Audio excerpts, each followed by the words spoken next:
Muy buenas tardes, amados televidentes, en esta preciosa tarde. Estamos en su programa Escudriñando las Escrituras. Le habla Rafael Ugalde y esperamos que hoy tengamos un estudio ameno, un estudio que nos ayude, nos dirija cada día a conocer más del Señor. Cuando hablo del Señor, hablo del Señor Jesucristo. Sabemos que nuestro Padre Celestial dice, hay una porción muy importante que vamos a estar leyendo. Él nos ama y ha mandado a su Hijo aquí a la tierra para que todo aquel que en Él crea no se pierda, mas tenga vida eterna. Para ello vamos a estar leyendo en el libro de San Juan, capítulo 3, versículo 16. San Juan 3:16 dice, porque de tal manera amó Dios al mundo, que ha dado a su Hijo unigénito, o lo ha enviado, para que todo aquel que en Él crea no tenga vida eterna. Vamos a ver, dice, porque de tal manera amó Dios al mundo, que ha enviado a su Hijo unigénito, para que todo aquel que en Él crea no se pierda, mas tenga vida eterna. Bueno, ahí vemos dos cosas importantes, tres cosas importantes, pero una es que Dios nos ama de tal manera que envió a su Hijo unigénito. ¿Con qué plan, con qué propósito? Es para que nadie se pierda. ¿De qué? Es la pregunta. Y si no, más bien que tenga vida eterna. ¿Cuál vida eterna? Bueno, vamos a estar haciendo un repaso hoy de todo lo que hemos venido pues analizando estos programas atrás, que es el nacimiento del Señor Jesucristo, nacimiento del Señor Jesucristo. Ya nosotros vimos una primera cita bíblica, se lo voy a dar en forma de repaso, y vamos a dar citas bíblicas que usted las puede anotar, que nos puede escribir, ¿verdad?, para cualquier consulta, cualquier pregunta. Vamos a tratar de hacerlo cada mes, o sea, cada fin de mes. En este caso lo vamos a hacer ahora porque no hemos hecho ningún repaso de estos programas que hemos dado hacia atrás, pero cada mes, fin de mes, vamos a dar un repaso de los programas que hemos dado, de los estudios, y vamos a abrir los teléfonos, vamos a tratar de que si usted tiene preguntas, tiene dudas, pueda llamarnos, y entonces le vamos a dar unos números telefónicos, y aquí un grupo de amigos, colegas, consiervos del Señor, vamos a estar pues ayudándole en algunas preguntas, evacuando dudas, y pues hablando, y pues del tema, de los temas que se han hablado, o de los programas que se han hablado conforme al tema. En este caso, entonces, la primera cita mesiánica se encuentra en Génesis capítulo 3, versículo 15. Génesis 3:15. Es la primera cita mesiánica que aparece. Ahí aparece una cita muy importante, muy interesante, cuando Dios, ¿verdad?, llama a cuentas a Adán, bueno, luego también a Eva, y posterior llama a cuentas a la serpiente, o equivalente al diablo, a Satanás. ¿Por qué? Porque Adán ha fallado. ¿Falló por qué? Porque Eva fue seducida por Satanás, y entonces Adán desobedeció comiendo una fruta que Dios le había prohibido, y no entiende que se llama manzana, ¿verdad? No, la Biblia no narra, la Biblia no comenta, la Biblia no indica qué tipo de fruta. Pero ahí lo más importante no es la fruta, sino que es la desobediencia. O sea, el problema fue la desobediencia de Adán. Entonces, el Señor llama a cuentas a Adán. Adán le echa la culpa a la mujer, e inclusive le dice a Dios por qué le dio ese tipo de mujer. O sea, él quería supuestamente otra esposa. Según él, la esposa fue el que le hizo fallar. Es mentiras. Nadie hace fallar a nadie, y es muy importante entender que aquí Dios nos da una lección, que el responsable del matrimonio es el hombre, a quien Dios puso por cabeza. Hay un escalafón, o hay un reglamento de Dios, ¿verdad? Dios Padre habla de Cristo, habla del hombre y habla de la mujer. Dios Padre, Cristo, Dios como cabeza, Cristo, el hombre, y luego la mujer. Por supuesto, luego va a incluir toda la familia con sus hijos y sus parientes, y el hombre es responsable. Bueno, pues no es el tema del matrimonio, pero sí Dios le habla, entonces le llama la atención a Adán. Ahora, posteriormente, llama la atención a Satanás, y ahí es donde entramos. El tema es sobre la simiente de la mujer. Entonces, Satanás, ¿verdad? El Señor le dice que ahora va a tener una enemistad, o va a confrontar a la serpiente o a Satanás con la simiente de la mujer. Y la simiente de Satanás un día iba a herir a su hijo, en el calcañar, que es una parte del cuerpo, indicando el talón. Y Jesucristo, o su hijo Cristo, la simiente de la mujer, iba a herir a Satanás en la cabeza. De ahí está la primera cita mesiánica. Luego viene una figura mesiánica importantísima, que está en Génesis capítulo 22. Esta figura, Dios dice, toma a Abraham, y luego le dice a Abraham que dé a su hijo unigénito. Es Abraham representando a Dios, Isaac representando a su único hijo, a Cristo, ¿verdad? Hablo de Cristo, ¿verdad? Ahora vamos a hablar de Jesucristo, porque es muy importante manejar esto. Cuando hablamos de Cristo y cuando hablamos de Jesús. Entonces la palabra compuesta Jesucristo. Bien. Entonces dice que Abraham viene y toma al niño Isaac, a su único hijo, toma leña, viaja varios días y entonces viajando esos días, luego llega a un monte que se llama Moriah. Ese monte Moriah un día vamos a estar estudiando porque es el monte donde un día David compró esa era a Ornán Jebuseo, es donde Salomón construyó el templo. Ese templo fue destruido por, ¿verdad? En el tiempo de Babilonia, de Nabucodonosor. Luego fue reconstruido por Zorobabel, bueno, hay toda una historia en el tiempo que se fue construido. Luego lo vamos a estar analizando.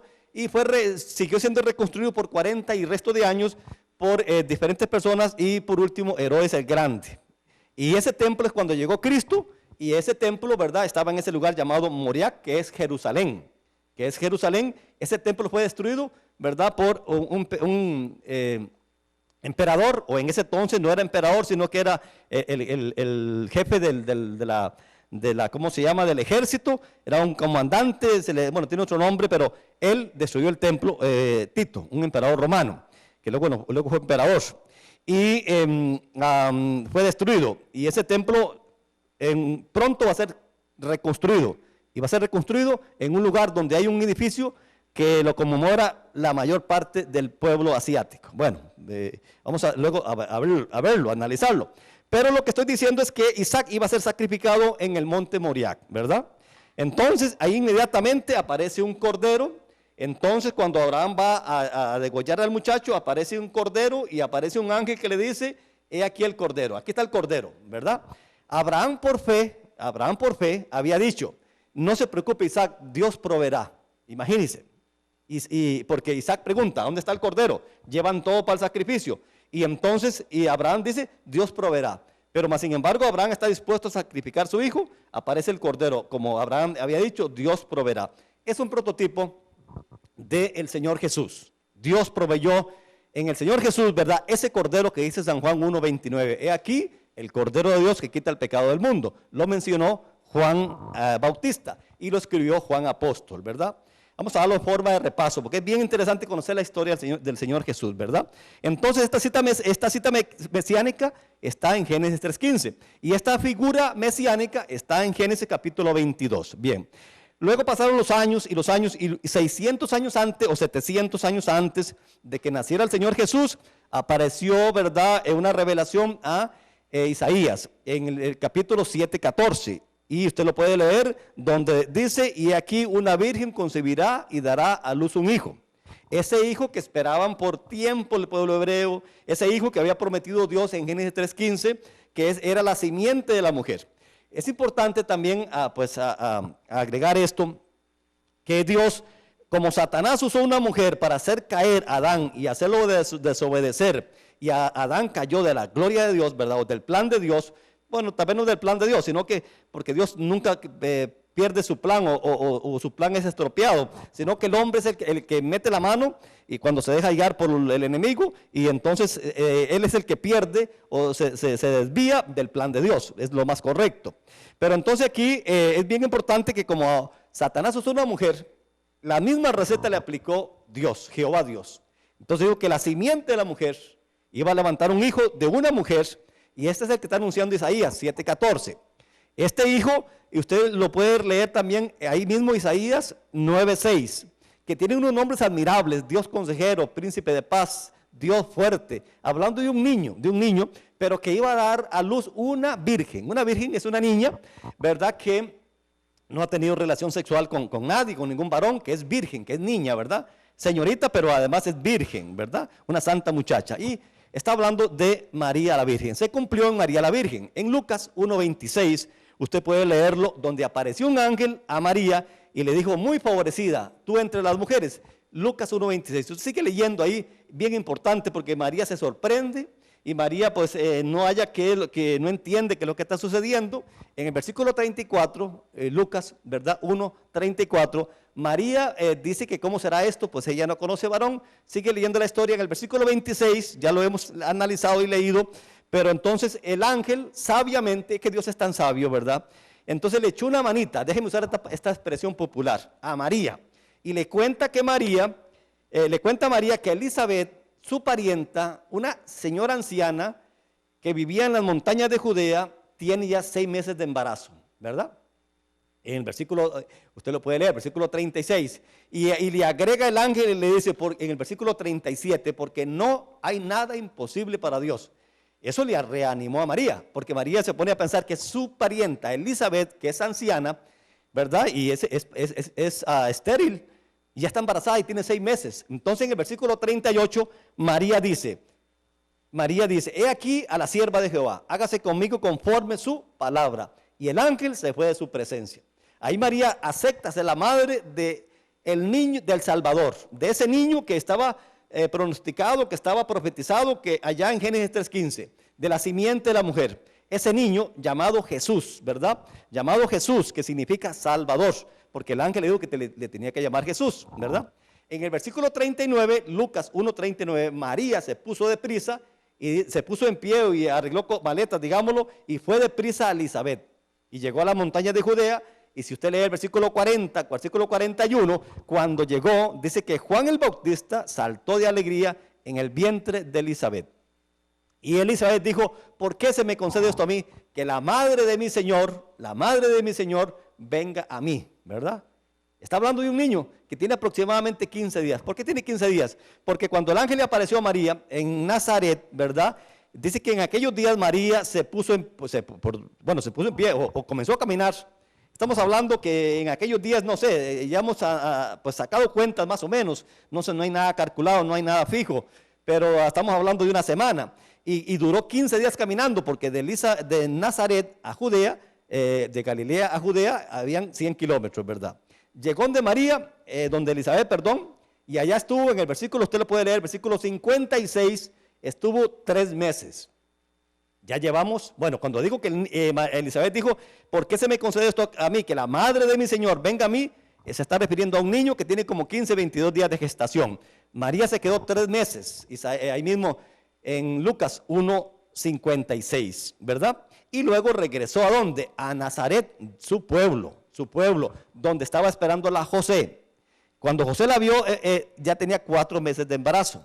Por eso en Mateo capítulo 1, versículo 18, si usted puede leerlo, y el versículo 19 dice que José pensaba dejarla, porque él vio en María una muchacha embarazada de 4 meses y medio, y por supuesto no era de él. Entonces el ángel le habló a José, inmediatamente apareció un ángel, José se quería ir en la noche, y de escapada, José estaba asumiendo una responsabilidad muy grande, porque iban a decir que él era un infiel, que había sido algo malo con María, que la había dejado embarazada y que se había ido. Todo el mundo iba a cargar y a pensar mal de José. Pero ¿por qué no quería infamarla y decir que ese hijo no era de ella a los padres y a los sacerdotes? Porque María iba a ser apedrada. Y él amaba a María y no quería que María sufriera. Entonces él prefiere que piensen mal de él y irse. Pero Dios ama y respeta y ayuda a las personas así, tan justas, ¿verdad? Inclusive la Biblia dice que era justo, no quería infamarla. Entonces, versículo 18, Lucas 1, 18 y 19. Si usted sigue leyendo, entonces José despertando, versículo 24 del sueño, hizo como el ángel le mandó, versículo 25, estamos en Mateo 1, 25, y dice que recibió a su mujer, pero no la conoció hasta que dio a luz a su hijo primogénito, ¿verdad? Ok, ahora regresamos a Lucas capítulo 2. En Lucas capítulo 2 se dictó un censo, ¿verdad? Y ese censo se dictó cuando María ya tenía más o menos 9 meses de embarazo, o un poquito menos. María tenía que ir nuevamente de Nazaret hasta Judea, precisamente en Belén, porque María era de la ciudad de Belén con José. Ellos se habían ido a vivir a Nazaret, ¿verdad? Entonces, recuerde que María viviendo en Nazaret fue donde Elizabeth y luego regresó a Nazaret, se quedó viviendo. Cuando tiene ya como 9 meses, entonces ahora tiene que ir al censo a Belén. Y entonces ya hemos dicho que María va embarazada, ¿verdad? Y por supuesto iban caminando gente más rápido que ella. Y cuando llegó estaba todo lleno, ¿verdad? En el mesón, todas las casas y estaba todo lleno. Entonces fueron hospedados en un establo. Y en ese establo se dio el alumbramiento y dio a luz a su hijo primogénito, ¿verdad? Si usted lo está leyendo, Lucas capítulo 2, usted va leyendo seguidamente y se va a dar cuenta qué importante en Lucas capítulo 2, el versículo 8 le aparecen unos ángeles a unos pastores que estaban pastoreando ovejas. Hay una gran enseñanza al respecto de eso. Y les dice a ellos que vayan, bueno, se aparece la gloria de Dios. Lucas 2:8, se aparece la gloria de Dios y le habla a ellos que vayan a Belén a ver al Salvador del mundo. Y le dan una señal y lo van a ver acostado en un pesebre.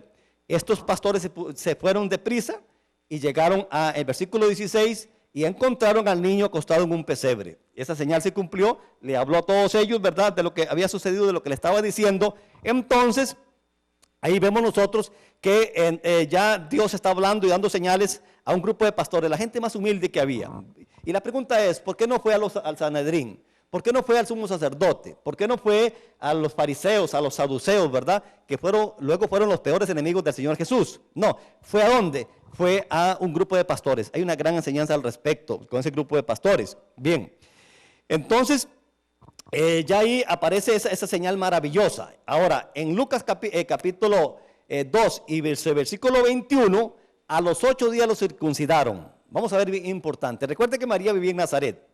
Pero, por supuesto, recuerde que de Belén a Nazaret había 100 kilómetros. Entonces, ¿cómo iba a ir María a Nazaret y a los 8 días regresar? Es más, no había ni llegado allá cuando tenía que venirse. Había a los 8 días que circuncidarlo. Entonces se quedó estando en Belén, ¿verdad? No dice la Biblia, pero posiblemente un familiar. Ahí se quedó en Belén.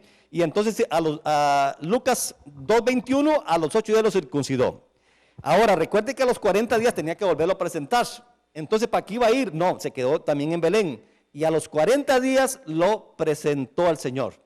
Usted lo puede leer esa porción bíblica, capítulo 2, léalo todo, porque entonces ahí aparece un hombre llamado Simeón, aparece una mujer llamada Ana, y ambos dan testimonio diciendo que Dios les había dicho que no morirían hasta que no vieran al Salvador del mundo. Y indican que ese niño es el Salvador del mundo. Un niño que tiene en ese momento 40 días, ¿verdad? 40 días. Ahora, si nos vamos a Mateo capítulo 2, entonces regresamos a Mateo capítulo 2, resulta que aparecen unos sabios que vienen del oriente. Ellos vienen siguiendo una estrella y llegan a Jerusalén y piden información a Herodes el Grande, que era el rey de Israel.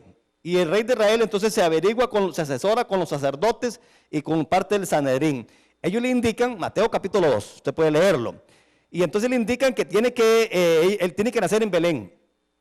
Herodes, claro, no quiere competencia y le dice a los sabios que vayan a Belén, averigüen, y cuando sepan dónde está el niño, entonces que regresen para que le digan dónde está, para ellos ir a adorarlo, ¿verdad? Por supuesto, era que él quería ir a matarlo.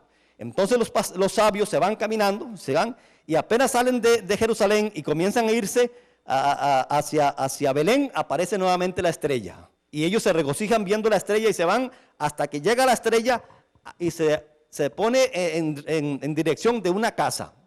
Mateo 2:11. Llegan a una casa y entran a esa casa. Y ahí está el niño acostado ya en una casa. Ya tiene más de mes y medio. Lo que tenemos nosotros de estudio es que tiene más o menos mes y medio. Estos magos hicieron algo mejor o más maravilloso que lo que hizo Elizabeth, ¿verdad? Cuando le dijo a María, ¿por qué se me concede esto a mí, que la madre de mi Señor? Lucas 1, 40 y 42, ¿verdad? 40, 41, 42. ¿Por qué se me concede esto a mí, que la madre de mi Señor venga a mí? Ese niño tenía 15 días de gestación. Recuerde que a los 40 días aparece Simeón y aparece Ana y dicen que ese niño es el Salvador de Israel y por ende del mundo, ¿verdad? Ahora aparecen los magos o los sabios, Mateo capítulo 2, versículo 11, y entran a la casa y al ver al niño hicieron algo sorprendente, se postraron y lo adoraron. Es prototipo de lo único que se le adora es a Dios. Ellos reconocen que ese niño representa a Dios. Vamos a ver algo importante porque es muy, muy interesante conocer la historia del nacimiento del Señor Jesucristo. Y hablando de Jesús, hablando de Cristo, vuelvo a recalcar, recuerde, es una palabra compuesta, Cristo y Jesús y Cristo. Se puede decir de ambas partes, Jesucristo o Cristo Jesús. Ok, entonces, ¿por qué lo digo? Ahora lo vamos a analizar por qué. Si usted no ha sintonizado el programa, pues tiene la oportunidad de que podamos reflexionar sobre esto. Entonces los sabios se postran y ahora le ofrecen incienso, ¿verdad? Le ofrecen oro y le ofrecen mirra. Recuerde que es un repaso general de estos 4 o 5 programas que hemos tenido. Entonces le ofrecen incienso, le ofrecen mirra, oro y le ofrecen mirra. Ya dijimos que el incienso es prototipo de culto a Dios, ¿verdad? Es prototipo de nuestras oraciones a Dios. El incienso se le ofrecía a Dios en su culto, en el templo, en el lugar santísimo. El oro es regalo que se le ofrece a la gente de la corte, a la gente, o es regalo de reyes. Reconocen que este niño es un rey. Lo reconocen como Dios y lo reconocen como rey. Ok. Pero ahora vamos a la mirra, que tiene tres funciones muy importantes. Una era que la mirra se usa para hacer los mejores perfumes. Los mejores perfumes se hacen con mirra, allá en el Medio Oriente. Ahí se le está reconociendo como parte humana, porque realmente Dios no ocupa perfume. El que ocupa perfume es el ser humano. Entonces lo reconocen también como un ser humano. Es que Jesucristo es tanto Dios, es divino, como humano. Pero vamos a verlo luego, porque hay una mala confusión. Cuando entendemos que Jesucristo es Dios, entonces decimos inmediatamente y se enseña que es algo terrible enseñar eso y decir eso es terrible. Y decirlo aquí que no es, también es terrible, ¿verdad? Porque uno puede tener problemas, pero hay que decirlo lo que dice la Biblia. Es mejor obedecer a Dios que a los hombres. Cuando se dice que Jesucristo es Dios, entonces se enseña o se dice por tiempos y años que María es la Madre de Dios, porque Jesucristo es Dios. Pero es que no hemos separado tanto a Cristo como a Jesús. Porque antes de María era solamente Cristo. Cristo tiene millones y millones de años, porque Cristo es la persona, está escrito en griego, igual que la palabra Mesías, que está escrito en hebreo, para hablar del ungido, para hablar del Hijo de Dios, del unigénito Hijo de Dios, que ese es Cristo. Y lo que hizo fue Dios que envió a Cristo, ¿verdad? A Cristo, para que viniera a tomar un cuerpo que fue preparado en el vientre de la Virgen María, que es el cuerpo de Jesús, que es la palabra Jesucristo. Lo voy a explicar de esta manera, rápidamente. Ya lo hemos analizado. Filipenses, una cita bíblica, apúntela, anótela, léala. No deje llevarse por lo que yo le diga. Lea lo que dice ahí. Filipenses 2:5, lea los 5, 6, 7 y 8. Pablo dice, hayan ustedes el sentir que hubo en Cristo Jesús, el cual siendo en forma de Dios no escatimó el ser igual a Dios como cosa que aferrarse, sino que se despojó. La palabra despojar significa anonadarse, significa dejar su gloria, su poder, ¿verdad? Se anonadó, se despojó a sí mismo y tomó forma de siervo, hecho semejante a los hombres, y estando en la condición de hombre, vino a tomar un cuerpo como hombre, fue a la muerte y muerte de cruz. Ahora, si usted puede leer en Hebreos 10:5, esta porción maravillosa dice, y Cristo entrando en el mundo dijo, sacrificio y ofrenda no quisiste, más me preparaste cuerpo. Está hablando Cristo, que Dios le preparó un cuerpo para él poder venir a la tierra y tener carne, tener cuerpo como nosotros. Si usted lee en San Juan 1:1, y léalo hasta el versículo 14, ahí está toda la enseñanza. Cristo dejó su gloria, su honra, ¿verdad? Su majestad, todo dejó y vino a tener un cuerpo. Y ese verbo fue hecho carne, ¿verdad? Ok. En San Juan capítulo 1, léalo hasta el versículo 14, 1:1 al 14. En Hebreos 10:5, entrando en el mundo, dice sacrificio y ofrenda no quisiste, más me preparaste, no ocupaba cuerpo Cristo, pero le preparó un cuerpo. ¿Cuál cuerpo? El cuerpo de Jesús. ¿A dónde? En el vientre de la Virgen María. María lo aceptó por obra del Espíritu Santo, ¿verdad? Y entonces ahí mismo viene Cristo y tiene un cuerpo. Si usted lee en San Juan 17:5, léalo y anótelo, San Juan 17:5.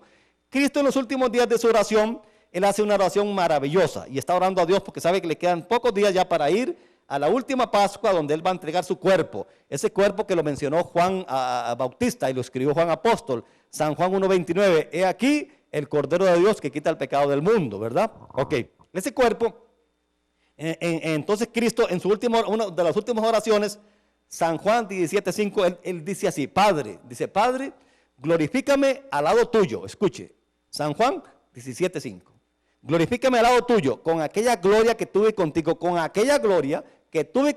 antes que el mundo fuese. Cristo está diciéndolo claro, que Él vivía antes de fundarse el mundo. ¿Cuántos años tiene el mundo? Tiene millones de años, ¿verdad? ¿Cuántos años tuvo la primera pareja del ser humano, de seres humanos, bíblicamente? Adán y Eva, 4,000 años antes de Cristo, ¿verdad? Luego de 4,000 años antes de Cristo, ¿verdad? Después, 4,000 años después, de Adán y Eva, entonces nació María. Y María fue la madre del cuerpo de Jesús, ¿verdad? Para que viniera Cristo a tener un cuerpo. Entonces María es la madre de Jesús, del cuerpo de Jesús. Para que Cristo, siendo Dios, se despojara a sí mismo y viniera a tener un cuerpo, ¿verdad? Entonces María no puede ser la madre de Dios, no, es una señorita, una santa mujer, una privilegiada, una bendición de mujer, santa y todos los méritos que tuviera, pero era una mujer nacida de carne y hueso, sexualmente hablando, era una mujer, una santa muchacha. No podía ser la madre de Dios, porque entonces imagínense, nuestro Dios es hija, nuestro Dios es hijo de una mujer. Es un muchacho igual que nosotros, ¿verdad?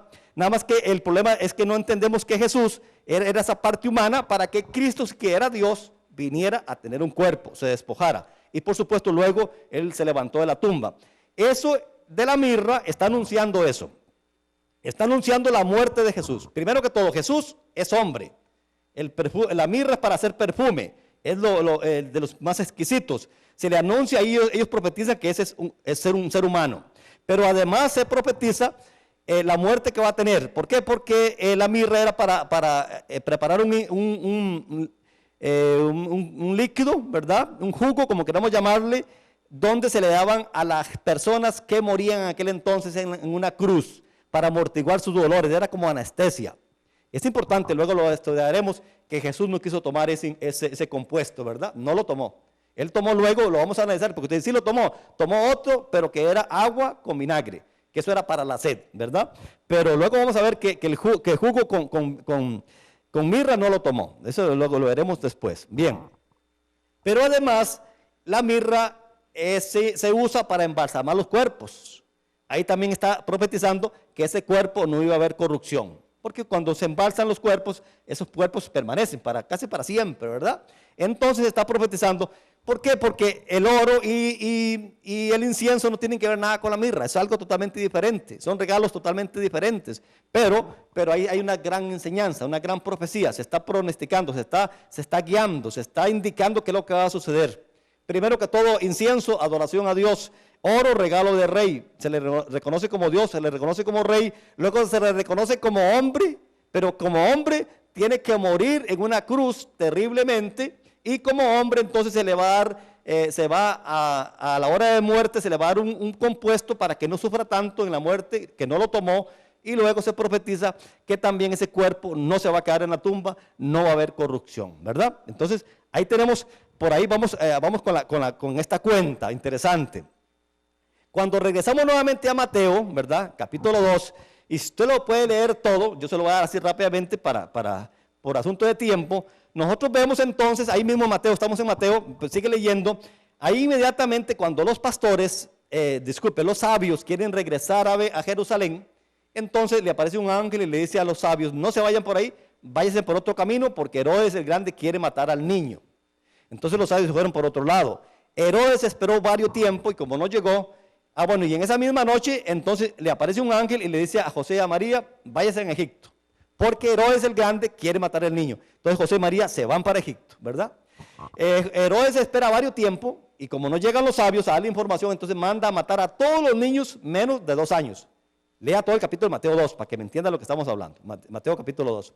Entonces ellos van y entonces resulta que matan a todos los niños menos de 2 años.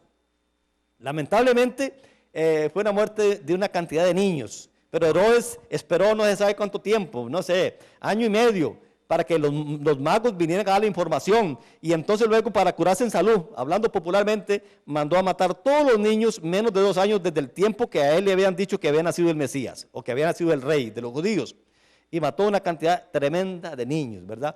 Cuando Herodes el Grande murió, entonces un ángel le apareció a José y María, allá, leas el capítulo 2 de Mateo para que lo entienda, y entonces apareció allá en Egipto y le dijo a José y María que regresaran, o le dijo a José, regresaran nuevamente a Jerusalén porque ya Herodes el Grande había muerto. Cuando viene José y María y llegan a Jerusalén y se van a vivir o quieren ir a hospedarse o a vivir en la casa donde estaban hospedados cuando llegaron los sabios, entonces resulta de que se le informa que está gobernando Arquelao, que era un hijo de Herodes el Grande. Herodes el Grande tenía 3 hijos, Arquelao, el tetrarca y Felipe. Pero Arquelao era, según se entiende, y José lo entendía, que era el más malo de los 3, ¿verdad? El más malo de los 3. Entonces José prefiere irse a vivir a Nazaret. De todos modos, él vivía en Nazaret cuando allá fue el anuncio de María, del niño, ¿verdad? Y se fue a vivir en Nazaret. Estando allá en Nazaret, se quedó mucho tiempo allá. Si uno comienza a analizar el tiempo que se quedó, fue un tiempo extraordinario, un tiempo grande, ¿verdad? ¿Cuánto quedó? Bueno, cuando regresaron de Egipto, el niño tenía como 4 años, 5 años. Se fueron a Nazaret y en Nazaret no se habla más nada del niño, absolutamente nada, hasta que el niño tiene 12 años. Voy a leerle esta porción bíblica, si gusta busca Lucas y lo vamos a ver acá en Lucas, el capítulo 2. Y le voy a dar la cita completa, Lucas capítulo 2. Si lo analizamos en el versículo 39, Lucas 2, 39, dice así: después de haber cumplido con todo lo prescrito, Lucas 2, 39, después de haber cumplido con todo lo prescrito en el Señor, volvieron a Galilea, a su ciudad natal. Y el versículo 40, Lucas 2:40, y el niño crecía y se fortalecía y se llenaba de sabiduría y la gracia de Dios era sobre él. Lucas 2:40, y el niño crecía y se fortalecía y la gracia de Dios estaba sobre él. Entonces aquí vemos que este niño, desde que tenía como 5 años que regresaron de Egipto, se fueron a Nazaret, allá se quedaron viviendo. Y entonces José y María iban constantemente a la Pascua y a las fiestas de la Pentecostés y de los tabernáculos, pero en este caso de la Pascua, versículo 41, iban sus padres todos los años a Jerusalén, a la fiesta de la Pascua. Y por supuesto el niño no podía ir porque había una ley que hasta que tuviera 12 años, que era hijo de la ley y podía ir a Jerusalén. Bueno, versículo 42, cuando tuvo 12 años, entonces subieron a Jerusalén y también subió con ellos el niño. Entonces cuando tuvo 12 años, o sea que de 5 años hasta 12 años no se habla de Jesús. No se menciona, ni en Mateo ni en Lucas, ni en el libro de Juan, ni en Marcos, ¿verdad? Sino que entonces, bueno, hay que 3 evangelios, usted no se los conoce, Marcos, Mateo y Lucas se le conoce como sinópticos porque son muy, muy parecidos. Y el libro de Juan es un libro que es diferente, es un complemento de estos 3. Pero en estos 3 no se menciona nada. Ahora, la información importante para que la tenga es que Lucas habla de todos los detalles de María y Mateo de los detalles de José, ¿verdad? Ok, aquí entonces en Lucas capítulo 2 y el versículo 42, cuando tuvo 12 años subió con ellos a Jerusalén. Y resulta que estuvieron allá varios 7 días que se mantenía. Estuvieron en Jerusalén, pero ¿qué sucedió? Cuando terminó la fiesta, todos regresaron a sus pueblos y José y María hacía que Jesús iba con sus primos, pero el niño se había quedado en el templo. Se había quedado en el templo y ellos no se habían dado cuenta, caminaron un día y entonces luego tuvieron que regresar a buscar al niño y cuando lo encontraron, María le llamó la atención. Vamos a ver Lucas. María le llamó la atención, Lucas capítulo 2. Y en el versículo, vamos a ver, versículo 46. Y aconteció que 3 días después lo hallaron en el templo, sentados. Lucas 2, 46. En el templo, sentado en medio de los sacerdotes, conversando con ellos, hablando con ellos. Ellos se sorprendían de las preguntas, de todo lo que sucedía. Entonces en el versículo 48, cuando lo vieron, se sobreprendieron o se asombraron y les dijo, ¿por qué nos has hecho esto? En el versículo 49, entonces él, Jesús, de 12 años, le dijo, ¿por qué me buscáis? ¿No sabéis que en los negocios de mi Padre me es necesario estar? Ese fue el último programa que tuvimos, que hablamos que hay otra versión que dice, en la casa de mi Padre me es necesario estar. Aquí dice, en los negocios de mi Padre me es necesario estar. En ese último programa, pues aquí fue donde quedamos, ¿verdad? De cuando el niño tiene 12 años. Luego vamos a estar buscando información hasta que no se habla más, hasta que tenga 30.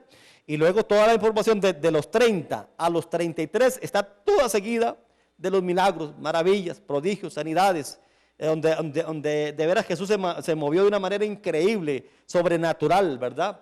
En esos 3 años, y por supuesto luego la muerte, luego la resurrección, luego la ascensión. Eso lo vamos a estar viendo. Pero aquí entonces, en el último programa llegamos a esta porción de cuando tenía 12 años y cuando él da respuesta y dice, ¿por qué me buscáis? Lucas 2:49. Él les dijo, ¿por qué me buscáis? ¿No sabéis que en los negocios de mi Padre me es necesario estar? Y luego, repito, hay una versión que dice, no, ¿por qué me buscáis? ¿No sabéis que en la casa de mi Padre me es necesario estar? Bueno, vamos a detenernos ahí. Yo quiero motivarle, amado televidente, amado oyente, amado televidente, ¿verdad? De esta televisora. Bueno, que ya sabemos que, bueno, ahora estamos en su programa, pero a través de Canal 19. Nuestra idea, nuestro sentir es darle cierta información de quién es Jesucristo, ¿verdad? De cómo, de tal manera, dice San Juan 3:16, porque de tal manera amó Dios al mundo. Y vamos entonces, pues estos minutos que nos restan, a exhortarle, a motivarle. Bueno, motivarle tal vez no es la palabra, porque la motivación es a llevarle ahí a tener un ánimo que muchas veces lo que tiene es más que todo emoción. Recuerde que somos un espíritu, que tenemos un alma que es intelecto, emociones y voluntad, y vivimos en un cuerpo, ¿verdad? Conforme nuestro intelecto conozca, sea de lo bueno, sea de lo malo, así nuestra alma va a ser afectada en la parte emocional, ¿verdad? Emocional, y luego de emocional va a pasar a la voluntad, y la voluntad va a ejecutar a través del cuerpo, que es la parte externa nuestra. Bien, entonces lo que llamamos como motivación, pues no es lo correcto bíblicamente. Puede ser para otras cosas. Se motiva a la gente a un partido de fútbol, se motiva a la gente a esto, al otro, le ofrecen cosas, los animan. Lamentablemente eso es más que todo secular, pero hoy se usa más que todo en la parte de culto, en los púlpitos, ¿verdad? Lamentablemente se usa, que no es bíblico y que no es correcto, porque lo que se debe hacer es exhortar. Exhortar es algo diferente, ¿verdad? Es algo diferente conforme a la palabra de Dios. Es llevar a la gente a reconocer, primero que todo, porque no hay otra cosa que pueda solucionar los problemas si no es reconocer a Jesucristo como único y suficiente Salvador. Y para ello es importante, pues, tener un poco de conocimiento de quién es Jesucristo. Bien, entonces San Juan 3:16 dice, de tal manera amó Dios al mundo. Bueno, primero que todo, de tal manera amó Dios al mundo. ¿A cuál mundo? Vemos 3 esferas de mundo. Mundo, lo que es la naturaleza, la ecología, eso es mundo. Es un mundo que es físico, que Dios nos ha puesto en nuestra mano para que lo cuidemos, para que lo alimentemos, que hoy lamentablemente está en agonía, como dice Romanos 8:22, dice que está en dolores de parto, y hoy se está cumpliendo eso. El ser humano, con el afán y con el deseo de hacer dinero y con las guerras y con toda la contaminación, tenemos a este mundo en dolores de parto. O sea, lo que es la parte ecológica, la parte de la tierra, la parte que es la naturaleza para nosotros subsistir. Luego el mundo de los astros, ¿verdad? De los planetas, que eso es algo que no podemos entrar porque es algo maravilloso, que solamente Dios tiene control de eso y que solamente Dios puede conocer. Nosotros a medias tintas, como dice popularmente, vemos y oímos que se llegó a la luna, que hay con deseos de ir a Marte, pero yo digo, ¿para qué tanto? Si no hemos, lo que estamos destruyendo la Tierra y queremos ir a otros planetas, si lo que tenemos que cuidar es la Tierra, nuestro contorno, bien, pero la ciencia lo hace eso y bueno, no vamos a entrar en detalles en ese asunto. Pero luego viene el mundo, que es donde quiero entrar, que es el mundo del sistema. ¿Del sistema qué? El sistema de lo que en este tiempo se mueve, ¿verdad? El sistema de vivir.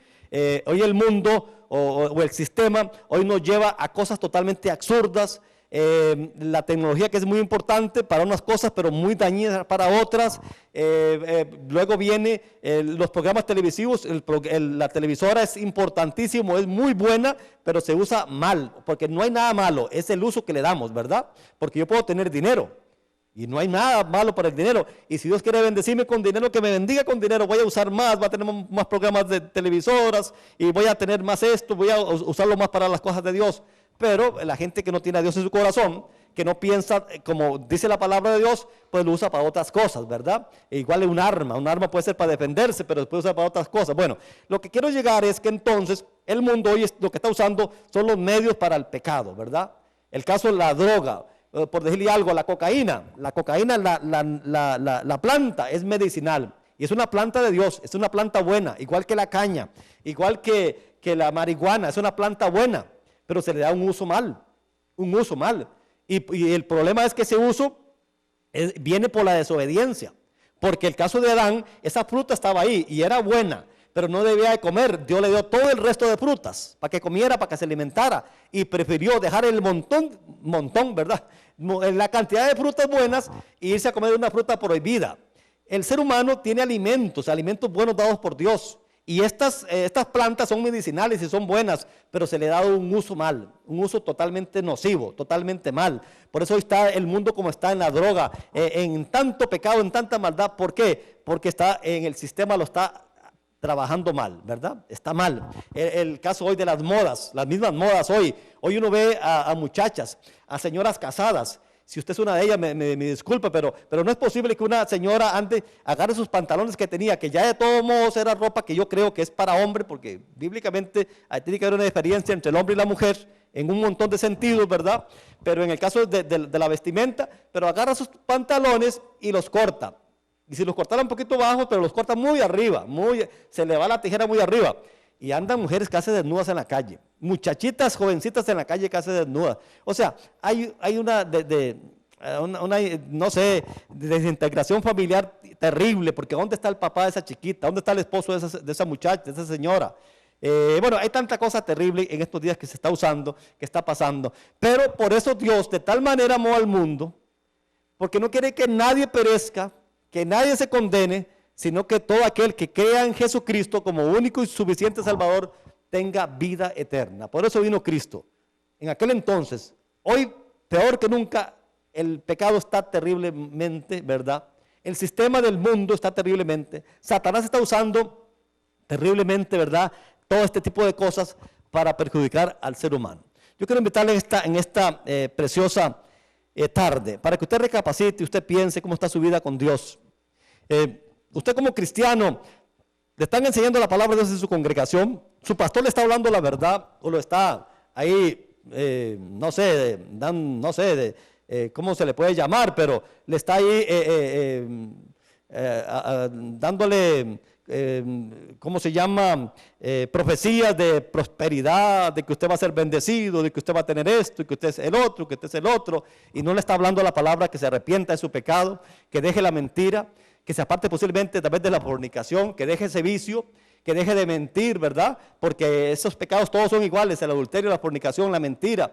¿Le está hablando su pastor realmente que busquemos a Dios de corazón? Muchas veces no, muchas veces se nos predica un evangelio bien facilito, y que Dios es tan perdonador, y que Dios es tan bueno, que Dios se conduele de nosotros. Sí, Dios se conduele de nosotros, Dios nos ama, no quiere que nadie perezca, por eso mandó a Jesucristo a morir en la cruz del Calvario, para que todo el mundo se arrepienta y tenga vida eterna. Hay que arrepentirse de nuestro pecado, de nuestra maldad. Yo quiero guiarle en esta preciosa tarde a esta oración. Pronto entonces en el próximo programa continuaremos ya con el estudio y vamos a estar hablando sobre lo que es el templo, donde Cristo entró y hizo un látigo y echó fuera a toda esa gente que estaba actuando mal en ese templo, que era el templo físico. Hoy hay otro nivel, estamos a otro nivel. Antes había que hacer un poco de ceremonias para llegar a Dios. Hoy estamos a otro nivel por medio de la muerte de Jesucristo. Pero luego lo vamos a estar viendo en el próximo programa. Le invito a hacer esta oración en esta preciosa oportunidad. Si usted la hace de corazón, no porque la repita nada más. Si la hace de corazón y le pide perdón a Dios y usted reconoce que Cristo dejó su gloria, dejó su majestad, dejó su trono para venir a tomar un cuerpo en la tierra, ese cuerpo de Jesús preparado en el vientre de la Virgen María, que quede claro que María es la madre de Jesús, no de Cristo, no de Dios, ¿verdad? Porque María nació 4000 años después que Dios, que es Padre, Hijo y Espíritu Santo, formaron a Adán y a Eva. Nació 4000 años después, una niña santa, para que en su vientre fuera preparado por el Espíritu Santo un niño llamado Jesús, para que viniera Cristo a tener ese cuerpo que no ocupaba. María, la madre de Jesús, quede claro, ¿verdad? Pero si usted reconoce en este momento que Dios mandó a Cristo para que tuviera ese cuerpo, para que lo entregara en la cruz del Calvario, y usted lo acepta de corazón, usted puede ser salvo en esta oportunidad. Diga: Padre, me arrepiento de mis pecados. Diga: acepto a Jesucristo como Salvador y Señor de mi vida. Escribe mi nombre en el libro de la vida y hazme una nueva criatura, Padre. Te lo pido todo, Jehová Dios, en el nombre de Cristo Jesús, Señor amado. Amén y amén. Bendiciones. Dios le siga bendiciendo en esta preciosa oportunidad. Quiero repetirle Lo que les dije al principio, una vez por mes vamos a tener un repaso de los estudios. Hoy lo hice a grosso modo, rápido, ¿verdad? De una manera, pero luego lo vamos a hacer entre dos, tres pastores y vamos a estar dando oportunidad a algunas llamadas, algunas preguntas y luego le vamos a estar dando algunas direcciones. Bueno, yo soy pastor, trabajo en Panamá con Educación Cristiana, con SEAN Internacional en Panamá, pero en Costa Rica soy pastor de Guapele, de una congregación. Entonces, si usted es por Guapele, me está viendo, por hacer, quiere visitarnos, nos puede llamar al 62. Vamos a darle mejor el otro teléfono que hay más acceso para, bueno, no vamos a dar propaganda. Bueno, puede llamarnos al teléfono 85 25 95 67. 85 25 95 67. Pero luego le vamos a dar aquí algunos teléfonos de algunos pastores aquí de San José, donde usted pueda congregarse en congregaciones que de veras alaben y glorifiquen al Señor y que de veras prediquen a Cristo como único y suficiente Salvador y se basen concretamente y específicamente en la palabra de Dios. Dios me le siga bendiciendo esta tarde, Dios me le guarde y nos veremos el próximo jueves a esta misma hora. Bendiciones.